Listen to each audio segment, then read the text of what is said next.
Chapter 74: A Journey in Different Directions. The journey inward and the busy world outside. Let us begin with the latter, the busy world we live in.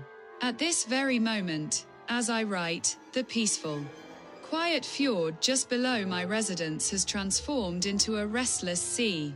Harsh waves collide and break against one another. This storm will likely last a couple of days.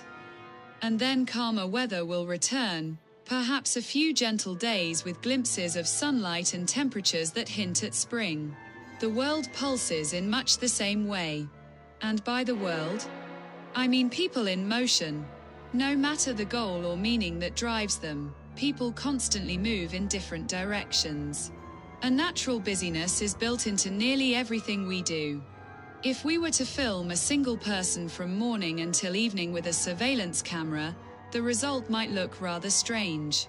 Observed in isolation, every small action, walking from room to room, checking messages, making coffee, searching for keys, might appear almost comical, perhaps even meaningless.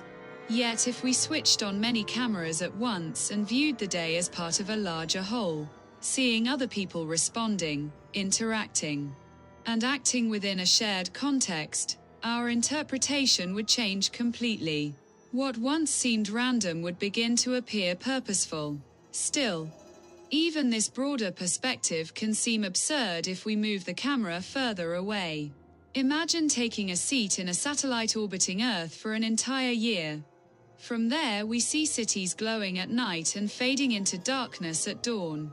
We watch enormous storm systems forming over the oceans before moving toward land, sometimes bringing destruction in their wake. With a sufficiently precise lens, we would see thousands of people working tirelessly afterwards, repairing, rebuilding, and constructing anew. We would observe the same pattern repeating across continents. And we already know this will happen again next year, and the year after that, and for centuries to come. The same weather patterns, the same forecasts, the same destruction, and the same reconstruction.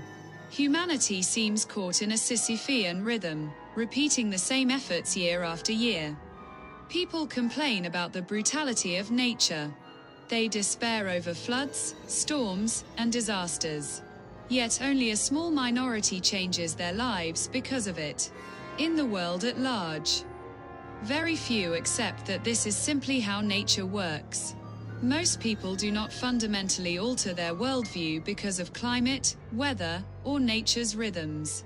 Instead, we hope that nature will behave the way we would prefer it to. But what if we turned the idea upside down? What if we allowed nature to be exactly as it is? We tend to cling to wishful thinking. Yet perhaps the wiser response is surrender, or more accurately, acceptance. What if we began to think naturalistically, realistically, not through superstition or dreamy speculation, but by learning to understand nature and working with it, both in times of abundance and in times of hardship? Meanwhile, a related question continues to occupy scientists and philosophers alike. What exactly is consciousness? This question has echoed through human history since the earliest attempts to understand ourselves. For most of that time, lacking scientific tools, we filled the gap with theological explanations. Consciousness was attributed to the soul, or to divine intervention. Religious traditions constructed elaborate doctrines meant to explain it. Yet these explanations have never fully satisfied our curiosity. Ultimately, they rely on belief. Today, however, science has begun to examine the phenomenon more closely. Neuroscience, philosophy of mind, and physics have all entered the conversation.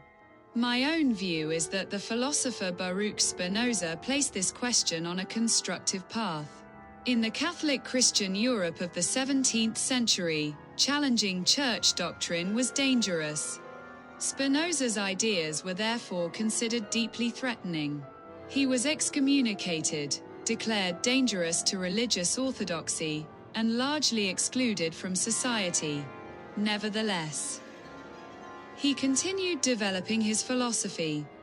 Among his most provocative ideas was a form of panpsychism, the notion that consciousness, or something like it, may be a fundamental aspect of nature rather than a phenomenon emerging solely within the human brain. Over the centuries, many scientists and thinkers have found inspiration in Spinoza's perspective. Among them were Albert Einstein and Carl Sagan. In more recent times, the Nobel Prize-winning physicist Roger Penrose and the theoretical physicist Brian Greene have also engaged with related questions about consciousness and the nature of reality. The central issue is how we understand consciousness itself. Is it merely a byproduct of neural activity inside the human brain? Or might it be something more fundamental, woven into the fabric of the universe?